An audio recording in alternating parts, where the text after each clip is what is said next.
Bonjour, je suis Rési Ando, je suis artiste polyvalente. Je nomme la chanson dont je chante de pas de vous abonner, de partager et surtout d'envoyer tout plein de cœur parce que moi les cœurs, j'en raffole. Aujourd'hui, je suis allée chez mon primeur et j'ai trouvé des maïs et j'ai acheté une bonne quantité parce que je les aime bouillis, je les aime grillés au barbecue et je les aime aussi en aliment ou en plat camerounais appelé le sanga. Donc, nous allons faire le sanga. Aujourd'hui, j'ai la chance d'avoir des produits bio en ce qui concerne les légumes. D'autres personnes peuvent le faire avec les feuilles de manioc, mais moi je ne le fais pas avec les feuilles de manioc. Mais si vous faites les feuilles de manioc, pensez à faire bouillir les feuilles de manioc pour étirer l'odeur. Mais là, ce sont des légumes du village que, pour ceux qui suivent mes vidéos, chaque été, je cultive dans mon jardin, dans mon petit potager.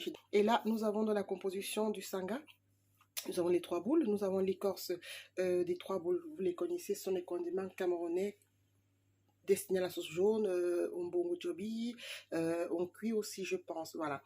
Donc, vous avez un piment rouge et vous avez le concentré de pulpe de noix de palme qui aussi est un ingrédient important pour ce plat camerounais qui est le sanga. Et là, vous avez le maïs, il faut les grainer. Mais là, on a une astuce. Pour obtenir les grains de maïs, vous pouvez les grainer. Mais puisque le maïs est frais, vous aurez des difficultés à pouvoir grainer grain par grain. Donc, l'astuce de toutes les mamans camerounaises, c'est de couper la graine à la base de l'épi. Voilà, donc c'est pour ça que vous voyez bien, après avoir découper les grains délicatement à la base de l'épi, nous allons obtenir des grains de maïs comme ça et c'est plus rapide. Voilà, c'était une astuce que je voulais partager avec vous. Et puis le sanga, c'est un plat camerounais. C'est vrai que certains pensent que c'est un plat que du centre et tout. Non, on le mange partout. C'est pour ça qu'on peut le faire avec plusieurs légumes. On peut le faire avec les feuilles de manioc.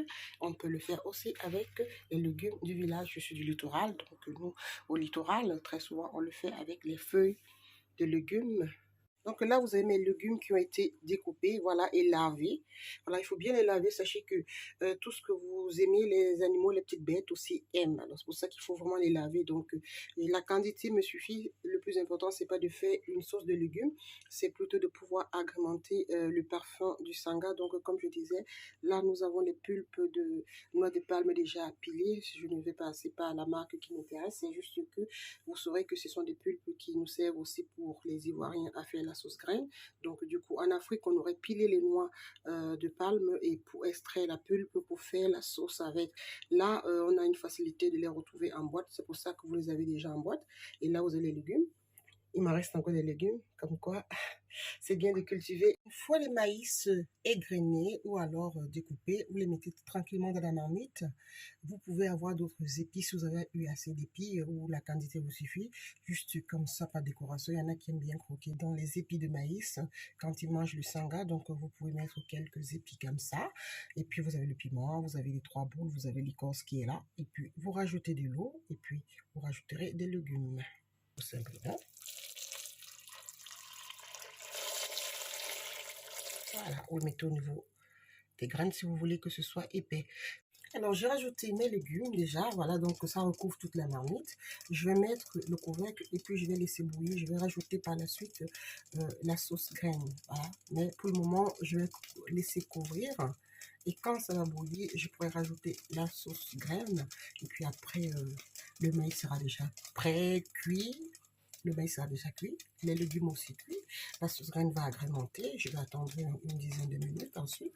Et puis ça va être prêt. Donc c'est pas très compliqué. Le plus compliqué dans cette cuisson, c'est très souvent le fait de découper les légumes, dégrainer les grains de maïs. Ensuite, de pouvoir aussi piler tous les noix de palme, les bouillir, les piler, les extraire, retirer, séparer les pulpes des noix, presser, retirer l'eau, pour le concentré d'eau. Voilà, donc c'est ça qui rend cette cuisine assez longue en Afrique. Mais elle est un peu plus facile en Europe, d'autant plus qu'on a déjà les pulpes préfets. Ça c'est arrangeant. Voilà, les épis de maïs. Et puis la quantité de famille n'est pas aussi importante, donc j'ai pas eu à faire une grande quantité d'épis à égrener. Et puis les légumes pareil. Donc, mais ça reste des très très bons plats. Voilà, donc à préparer chez vous. Voyez-vous, pour alourdir, j'ai pris 2 petites boîtes. Voilà, donc maintenant, il y a l'astuce pour alourdir. Si vous voulez, vous écrasez un peu de maïs que vous mettez, ou vous pouvez mettre la banane ou le plantain. Ça, c'était pour le côté alourdi, pour l'amidon qui va... Mais par contre, comme ce sont des produits bio et naturels, je vais laisser revenir mijoter. Et puis, vous voyez, ce liquide-là, aussi prendre un bouillon comme ça, c'est excellent. Voilà, donc, et puis après, quand ça va refroidir, et quand vous n'allez plus voir mousser comme ça dans votre marmite, vous saurez que c'est prêt. Voilà, et puis vous allez pouvoir déguster ce plat traditionnel. Voilà, donc je vais laisser encore revenir et que le maïs et la sauce et les légumes s'imprègnent justement de la pulpe de grains de palme.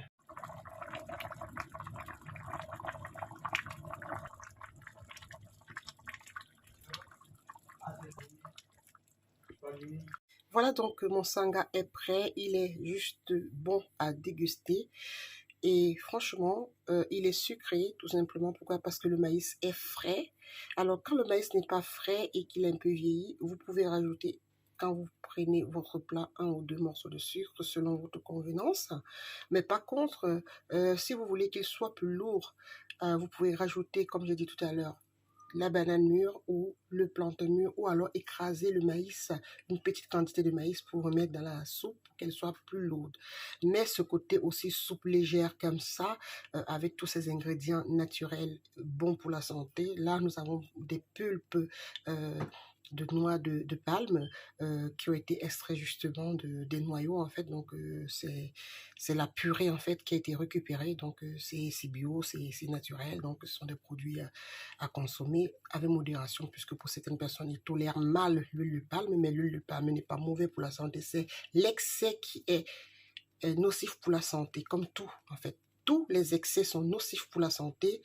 À consommer toujours tout ce que nous faisons avec modération. Je vous souhaite un excellent bon appétit et surtout de pouvoir faire la même chose que moi et surtout partager, envoyez-moi les cœurs et surtout je vous dis toujours que je vous kiffe, je vous love. C'est Résilando, c'est Fête et Cérémonie Chic à votre service pour pouvoir partager avec vous ses loisirs, ses passions, son travail, son amour au quotidien. On se dit à bientôt. Ciao, ciao, bye bye. Je vous love.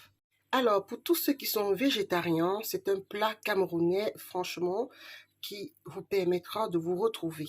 Donc, on ne rajoute rien d'autre dans ce plat que des légumes. Vous avez le maïs, vous avez les légumes, vous pouvez remplacer par les épinards, vous avez la pulpe de noix de palme, vous avez de l'eau, et puis vous avez quelques épices d'Afrique. Je dis toujours d'Afrique parce que on a des mêmes épices qui se trouvent un peu partout. On va me dire que les épices du monde, j'aime bien cette appellation épices du monde parce que très souvent on se retrouve en Asie et on retrouve les mêmes épices africains. Voilà, donc les épices du monde que vous rajoutez. Ensuite, vous mettez juste de l'eau, vous laissez bouillir et puis quand c'est prêt, vous avez le goût qu'il vous faut. Pour ceux qui veulent avoir un côté trop sucré ou alors un côté, si le maïs n'est pas assez frais, vous pouvez rajouter un morceau de sucre ou alors rajouter juste un peu de miel pour ceux qui veulent ce côté sucré. Mais franchement, quand tout est naturel comme ça et bio, vous n'avez besoin de rien. Le goût en lui-même est là. Donc, vous n'avez pas à vous tracasser. Donc, c'est un plat qui peut être facilement toléré par les végétariens ou alors les végétariens peuvent être à l'aise avec ce plat parce qu'on ne rajoute rien d'autre que les légumes, que tout ce qui est végétal. Maïs, légumes, pulpe de noix, de l'eau et quelques épices du monde. Voilà, on se dit à très bientôt. Ciao, ciao. Ça s'appelle le sanga du Cameroun.